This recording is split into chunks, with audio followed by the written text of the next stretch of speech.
ಈ ಜಾನಪದ ಎಂತ ಒಂದು ಶ್ರೀಮಂತ ಸಾಹಿತ್ಯ ಅಂತಂದ್ರೆ ಅದಕ್ಕಾಗಿ ಹಾವೇರಿ ಹತ್ರ ಒಂದು ವಿಶ್ವವಿದ್ಯಾಲಯವನ್ನ ಕಟ್ಟಿದ್ದಾರೆ. ಎಲ್ಲ ಶಿಷ್ಟ ಸಾಹಿತ್ಯದ ತಾಯಿ ಬೇರು ಎಲ್ಲಿ ಅಂತಂದ್ರೆ ಜಾನಪದದಾಗಿರುತ್ತೆ.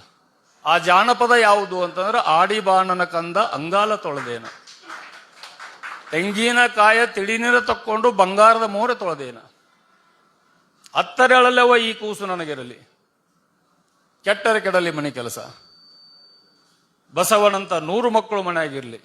ಇವು ಜಾನಪದ, ಇವು ನಮ್ಮ ಗರ್ತಿಯರ ಹಾಡುಗಳು. ಇವನು ಹಾಡದವರು ಗರ್ತಿಯರು, ಕೇಳದವರು ಗರ್ತಿಯರು.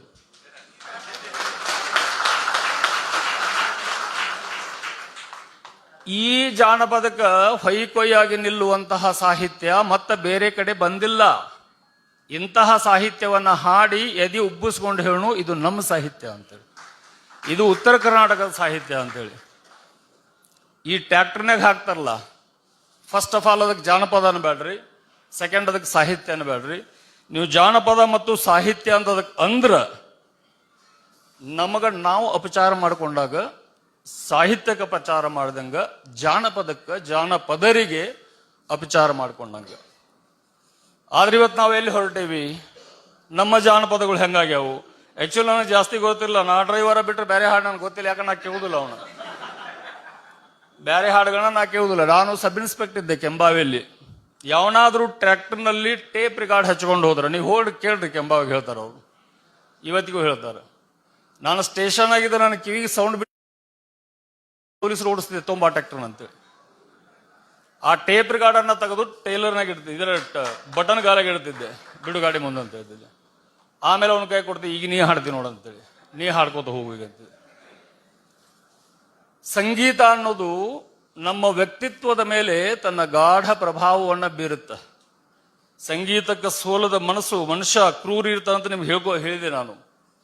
ಸಂಗೀತನೂ ಕೂಡ ಒಬ್ಬ ವ್ಯಕ್ತಿಯನ್ನ ಸುಶಿಕ್ಷಿತನಾಗಿ ಮಾಡುವಲ್ಲಿ, ಅವನ ಒಂದು ಸಂಪೂರ್ಣ ವ್ಯಕ್ತಿತ್ವವನ್ನು ರೂಪಿಸೋದರಲ್ಲಿ ಸಂಗೀತದ ಪಾತ್ರ ಬಹಳ ದೊಡ್ಡದಿದೆ.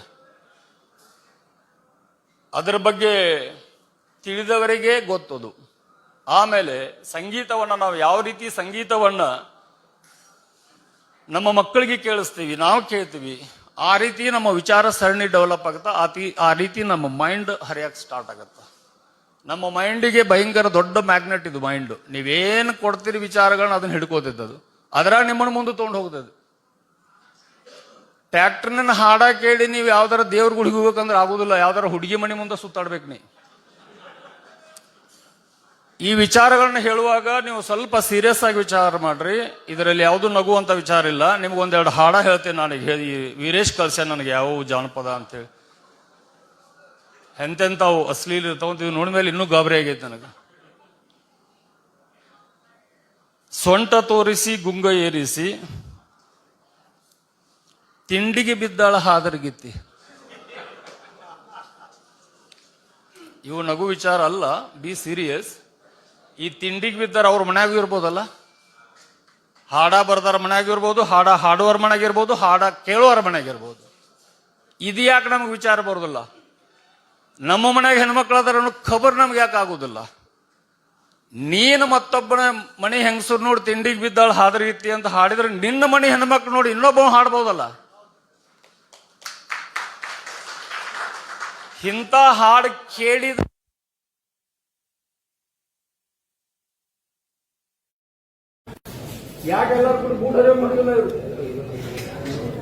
ನೀನು ಮತ್ತೊಬ್ಬನ ಮನೆ ಊರವರಿಗೆ ಹೊಡಿಬೇಕು. ಯಾಕೆಲ್ಲರೂ ಕೂಡ ಗೂಢರೇ ಮಾಡಿಲ್ಲ ಇಂಥ ಹಾಡ ಹಾಕುವರಿ.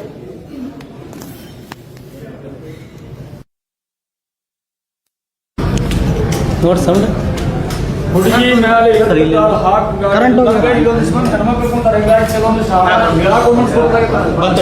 ಇದು ನಾವು ಪಬ್ಲಿಕ್ ನಾಗ ಹಾಕ್ತೇವೆ. 3-4 ಮಂದಿ ಇವರಿಗೆ ಹಾಡು ಇಂಥವನ್ನ ನಾವು ಡಿಜೆದಾಗ ಹಾಕೊಂಡು ಕುಣಿಯೋ ಸಂಸ್ಕೃತಿಯನ್ನ ಬೆಳೆಸ್ಕೊಳಕತ್ತೀವಿ. ಇದ್ರಾಗ ನಮ್ಮದು ನಿಮ್ದು ಪಾತ್ರ ಭಯಂಕರ ದೊಡ್ಡದೈತಿ. ಸಮಾಜ ಯಾವಾಗ ಕೆಡುತ್ತಂತಂದ್ರ ಮೆಜಾರಿಟಿ ಆಫ್ ದ ಜನ ಮೂಕರಾದಾಗ ಸಮಾಜ ಕೆಡುತ್ತೆ. ಮೆಜಾರಿಟಿ ಜನ ಎದ್ದು ನಿಂತರು ಅಂತ ಸಮಾಜ ಸುಧಾರಿಸ್ತೈತಿ. ಇದನ್ನ ಮಾಡುವವರು ಇದನ್ನ ಹಾಕೋರು ಎಲ್ಲೋ ಬೆರಳೆಣಿಕೆ ಅಷ್ಟು.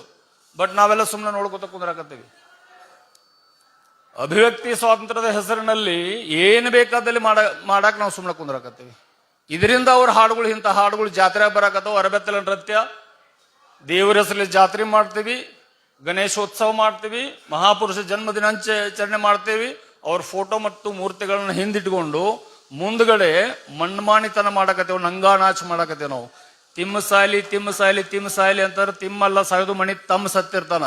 ಇಂಥ ಹಾಡುಗಳನ್ನ ಕೇಳಿದ ನಿಮ್ಮ ಮಣಿ ಹೆಣ್ಮಕ್ಳು ಓಡಿ ಹೋಗ್ಲಾರ್ದ ಇನ್ನೇನ್ ಮಾಡ್ತಾರ? ಯಾಕೆ ಇವತ್ತು ಪೋಕ್ಸೋ ಕೇಸ್ ಹೆಚ್ಚಿಗೆ ಆಗತ್ತೇವ್?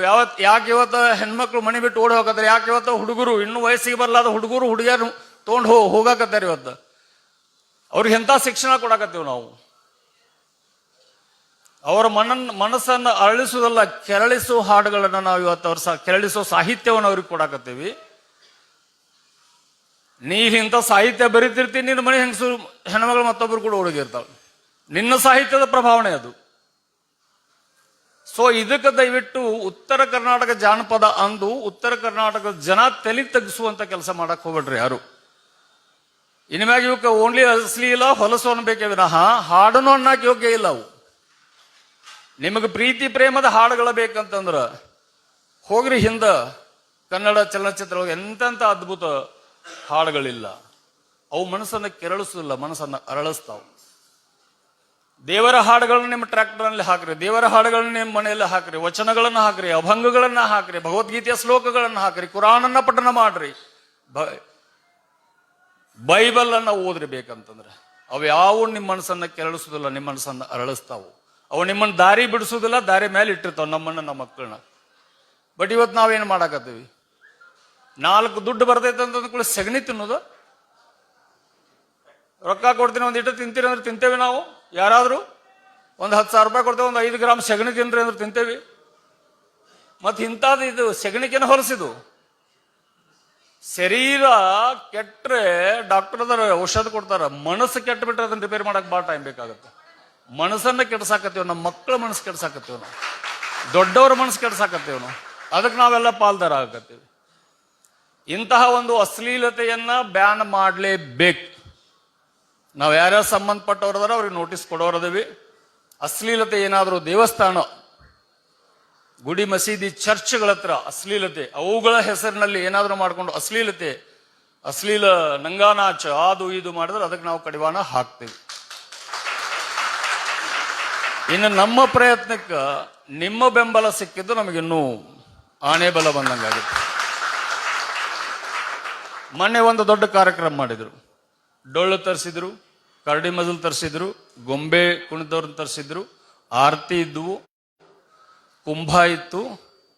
ಇದೆಲ್ಲದ್ರ ನಡುವೆ ಒಂದು ಡಿಜೆ ಇತ್ತು. ಡಿಜೆ ತರಿಸೋದಾದ್ರೆ ಇವನ್ಯಾಕೆ ತರಿಸ್ಬೇಕು?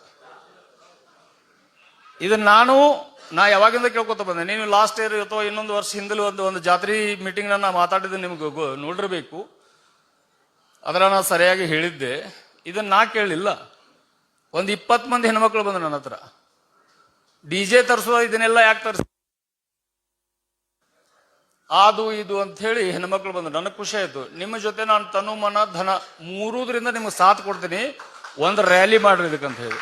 ಇದ್ರ ಬಗ್ಗೆ ದೊಡ್ಡ ಒಂದು ಹೋರಾಟ ಸ್ಟಾರ್ಟ್ ಮಾಡ್ರಿ. ನೀವು ಹೆಣ್ಮಕ್ಳು ಸ್ಟಾರ್ಟ್ ಮಾಡ್ರಿ, ನಿಮಗೆ ಬಗ್ಗಲಾರ್ದಾರ ಯಾರು ಇಲ್ಲಿ ಈ ಜಗತ್ನಾಗ ಅಂತ ಹೇಳಿದೆ ನಾನು. ಡಿಜೆ ಆದ್ರೂ ಅಷ್ಟೇ, ಜಾನಪದ ಆದ್ರೂ ಅಷ್ಟೇ. ಯಾರ ಡಿಜೆ ಮುಂದೆ ಕುಣಿತಿರ್ತಾರ ಅವ್ರು ಮಾತ್ರ ಎಂಜಾಯ್ ಮಾಡ್ತಿರ್ತಾರ.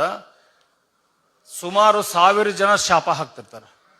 ನಾವು ಬಂದೋಬಸ್ತ್ನಾಗಿದ್ದ ನಾವು ಫಸ್ಟ್ ಶಾಪ ಹಾಕ್ತಿವಿ, ಸರ್ವನಾಶ ಆಗಿ ಹೋಗ್ಲಿ ಇವ್ರು ಅಂತೇಳಿ, ಹಾಳಾಗಿ ಹೋಗ್ಲಿ ಇವ್ರು ಅಂತೀವಿ. ಅಲ್ಲಿ ಗಾಂಧಿ ಚೌಕ್ನಾಗ ಮಾರ್ಕೆಟ್ನಾಗ ಅಡ್ಡಾಡೋ ಹೆಣ್ಮಕ್ಳು ಅವು ಇದಕ್ಕಿನ್ನ ಇನ್ನೂ ಕೆಟ್ಟದಾಗ ಬೈಕೋತ ಅಡ್ಡಾಡ್ತಿರ್ತಾರ. ನಾವು ನಿಂದ್ರಿಸಿ ಇನ್ನೊಂದಿಟ್ಟು ಬೈಯವ, ಹಿಂದಿಲನ ತಟ್ಲಿ ಇವ್ರಿಗೆ ನಿಮ್ ಶಾಪ ಅಂತೀವಿ. It is irritating. DJ sound permission ಕೇಳಾಕ್ ಬಂದಾರ. ನಾ ಪ್ರತಿ ಸಲ ಹೇಳ್ತೀನಿ, ನೀ ಡಿಜೆ ಹಚ್ಚಪ್ಪ, ಎಷ್ಟು ಬೇಕು 10 ಬಾಕ್ಸ್ ಹಚ್ತೀಯ, 12 ಬಾಕ್ಸ್ ಹಚ್ತೀಯ, ಹಚ್ಚು. ಒಂದು ಕಂಡೀಷನ್ ಏನಂದ್ರೆ, ನಿಮ್ಮಪ್ಪ, ನಿಮ್ಮವ್ವ, ನಿಮ್ಮ ಅಜ್ಜ, ನಿಮ್ಮ ಅಮ್ಮ, ನಿಮ್ಮ ಅಕ್ಕ, ತಂಗಿ, ನಿಮ್ಮ ಸಂಬಂಧಿಕರು ಎಲ್ಲರೂ ಬಂದು ಒಂದು ರೌಂಡ್ ಅವ್ರ ಮೇಲೆ ಕುರ್ಚಿ ಕುಂದ್ರಿ. ನೀವು ಕುಣಿಬೇಡ್ರಿ, ಅವ್ರೆಲ್ಲ ತಂದು ಕುಂದ್ರಸು. ಅರ್ಧ ತಾಸು ಡಿಜೆ ಹೊಡಸು. ಅವ್ರ ಜೀವಂತ ಉಳಿದ್ರೆ ನೀನು ಡಿಜೆ ಹಚ್ಕೊಂಡು ಹೋಗ್ ಮುಂದೆ. ನಮ್ಮ ಮನೆಯವ್ರಿಗೆ ತ್ರಾಸ ಆಗಬಾರ್ದು, ನನ್ನ ತಿಂಡಿಗೆ ನಾ ಮಂದಿ ಮನೆಯವ್ರಿಗೆ ತ್ರಾಸ ಮಾಡ್ತೇನೆ ಅಂದ್ರೆ ಇದೇ ಹಂಗಾಗತ್ತೆ. ಇದು ಡಿಜೆನೂ ಅಷ್ಟೇ, ಅಶ್ಲೀಲ ಸಾಹಿತ್ಯನೂ ಅಷ್ಟೇ. ಅಶ್ಲೀಲ ಸಾಹಿತ್ಯಕ್ಕೆ ಗಿರಿ ಕೊಡೋರು ಯಾರು ಇಲ್ಲ. ಓನ್ಲಿ 2 ಅಥವಾ 3% ದಾರಿ ಬಿಟ್ಟ ಅಸಂಸ್ಕೃತ, ಯಾರ ಮನ್ಯಾಗ ತಂದೆ ತಾಯಿ ಸಂಸ್ಕಾರ ಅನ್ನೋದ್ರ ಪರಿಚಯನೇ ಮಕ್ಕಳಿಗೆ ಮಾಡಿಸೋದಿಲ್ಲ, ಅಂಥವ್ರು ಮಾತ್ರ ಅವನು ಇಷ್ಟಪಡ್ತಾರೆ. 99% ಜನ ಅವ್ರಿಗೆ ಹಿಡಿ ಶಾಪ ಹಾಕುವರೇ. ಮತ್ತು ಈ ಹಾಡುಗಳನ್ನು ಬರೆಯೋರು ಯಾರೂ ಸಂಸ್ಕೃತರಲ್ಲ. ಅವ್ರಿಗೆ ಸಾಹಿತ್ಯದ ಗಂಧ ಗಾಳಿ ಗೊತ್ತಿಲ್ಲ. ಅವರು ತಮ್ಮ ಮನ್ಯಾಗ ಅವನ ತಾಯಿ ಒಬ್ಬ ಹೆಣ್ಣುಮಗಳಂತ ಗೊತ್ತಿಲ್ಲ. ಪಾರ್ವತಿ ಪ್ರತಿರೂಪ ಹೆಂಗಸು ಅಂದ್ರೆ ಗೊತ್ತಿರ್ಲಿ. ಹೆಣ್ಣುಮಕ್ಳು ಅಂದ್ರೇನು ಪ್ರಕೃತಿ. ಪಾರ್ವತಿ ಇಲ್ಲದೆ ಶಿವ ಶವ ಅಂತ ಹೇಳ್ತಾನೆ. ಶಿವನೇ ಹೇಳ್ತಾನ, ಗಿರಿಜೆ ಇಲ್ಲದೆ ನಾನು ಶವ ಅಂತೇಳಿ. ಪಾರ್ವತಿ ಮಹಾಕಾಳಿ, ಕಾಳಿ ಇಲ್ಲದೆ ನಾನು ಶವ ಅಂತ ಹೇಳ್ತಾನೆ ಶಿವ. ನನ್ನಲ್ಲಿ ಏನಾದರೂ ಐತಿ ಅಂದ್ರೆ ಅದು ಪಾರ್ವತಿ. ಇದು ಎಲ್ಲ ಗಂಡಸರು ಮತ್ತು ಎಲ್ಲ ಹೆಂಗಸರದು. This is the constitution of your personality. All of you, ಎಲ್ಲರೂ 50-50 ನಾವೆಲ್ಲ. ಅದಕ್ಕೆ ಅರ್ಧನಾರೀಶ್ವರ ತತ್ವ ಬಂತ. ಯಾಕೆ ಹಾಡ ಬರೆಯುವವರಿಗೆ, ಹಾಡ ಹಾಡುವವರಿಗೆ ಅವ್ರ ಮನ್ಯಾಗ ಸ್ತ್ರೀ ರೂಪದಲ್ಲಿ ತಾಯಿ ಅದರನ್ನು ಖಬರ್ ಯಾಕೆ ಬರುವುದಿಲ್ಲ? ಸ್ತ್ರೀ ರೂಪದಲ್ಲಿ ಅಕ್ಕ ತಂಗಿ ಅದರನ್ನು ಖಬರ್ ಯಾಕೆ ಬರುವುದಿಲ್ಲ? ಸಂಸ್ಕಾರಹೀನರು. ಸಂಸ್ಕಾರದ ಗಂಧ ಗಾಳಿ ಲವಲೇಶ ಗೊತ್ತಿಲ್ಲದ ಮೂರ್ಖರು ಬರೆಯುವಂತ ಇದಕ್ಕೆ ನಾವು ತಲೆ ದೂಗುದು ಬೇಡ, ನಾವು ಅದಕ್ಕೆ ಕುಣಿಯೋದು ಬೇಡ. ಆ ಹಾಡ ಹಾಡುವರು, ಅದಕ್ಕೆ ಕುಣಿಯೋರು ಇಲ್ಲಿ ಕುಣಿತಿರ್ತಾರ. ಅವ್ರ ಮನೆ ಮುಂದೆ ನಾಯಿಗಳು ಅಡ್ಡಾಡ್ತಿರ್ತಾವ. ಇದೇ ಹಾಡು ಕೇಳಿದ ನಾಯಿಗಳು ಅಲ್ಲಿ ಅಡ್ಡಾಡ್ತಿರ್ತಾವ ಅವ್ರ ಮನೆ ಮುಂದೆ. ಇದರ ಖಬರ್ ಬರೆಯೋರಿಗೆ ಬೇಕು, ಹಾಡುವವರಿಗೆ ಬೇಕು. ಇಂತಹ ದರಿದ್ರ ಅಶ್ಲೀಲ ಸಾಹಿತ್ಯವನ್ನು ನಮ್ಮ ಯುವಕರನ್ನ ದಾರಿ ಬಿಡಿಸಿ ಅವರ ಜೀವನವನ್ನ ಸರ್ವನಾಶ ಮಾಡುವಂತ ಹೊಲಸು. ಈ ಹೊಲಸನ್ನ ನಿಮ್ಮ ಬಾಯಿಂದ ಕೇಳಾಕ್ ನಾ ಇಷ್ಟಪಡೋದಿಲ್ಲ. ಅದನ್ನ ನೀವು ಹಾಡುದಾತಂತಂದ್ರ ಇಲ್ಲೇನ್ ಕಲಾವಿದ ಅಂತ ಬೋರ್ಡ್ ಹಾಕೊಂಡ್ರಿ, ಇದನ್ನ ತೆಗೀರಿ ಮೊದ್ಲ. ಕಲಾವಿದ ಇಸ್ ಒನ್. ಕಲಾವಿದ ಇಸ್ ಒನ್ ಹೂ ಅಡೋರ್ಸ್ ಕಲಾ. ಕಲೆಯನ್ನ ಆರಾಧಿಸುವವನು, ಕಲೆಯನ್ನ ಪೂಜಿಸುವವನು, ಕಲೆಯನ್ನ ಜೀವಿಸುವವನು, ಕಲೆಯನ್ನ ಉಸಿರಾಡಿಸೋನು, ಅವು ಕಲಾವಿದ ಅಂತೇಳಿ. ತನ್ನ ಕಲೆಯ ಮೂಲಕ ಸಮಾಜಕ್ಕೆ ಮಾರ್ಗದರ್ಶನ ಮಾಡೋನು, ತನ್ನ ಕಲೆಯ ಮೂಲಕ ಒಬ್ರೋ ಇಬ್ರೋ ಜೀವನ ಬೆಳಗವನು, ಅವಾಗ ಕಲಾವಿದ ಅಂತೀವಿ ನಾವು. ಈ ಅಶ್ಲೀಲ ಹೊಲಸನ್ನ ನಮ್ಮ ಯುವಜನರಿಗೆ ಮನಸ್ಸನ್ನ ಕೆಡಿಸುವಂತಹ ಅಶ್ಲೀಲ ಸಾಹಿತ್ಯವನ್ನು ಹಾಡುವವನಿಗೆ, ಮಾತಾಡೋವನಿಗೆ ಕಲಾವಿದ ಅನ್ನೋಕ್ಕೆ ಚಾನ್ಸೇ ಇಲ್ಲ. ಈಗ ಸುಮ್ಮನೆ ಸಂದರ್ಭ ಬಂತು ಅಂತ ಹೇಳಾಕತ್ತೀನಿ. ನಮ್ಮವರು ವೀರೇಶ ಮತ್ತು ಶಕ್ತಿಕುಮಾರ್ ಹೇಳಿದ್ರು, ನಾನು ವಚನಗಳನ್ನ ಇಂಗ್ಲಿಷಿಗೆ ಟ್ರಾನ್ಸ್ಲೇಟ್ ಮಾಡೇನಿ ಅಂತ ಹೇಳಿ. ಈ ಟ್ರ್ಯಾಕ್ಟರ್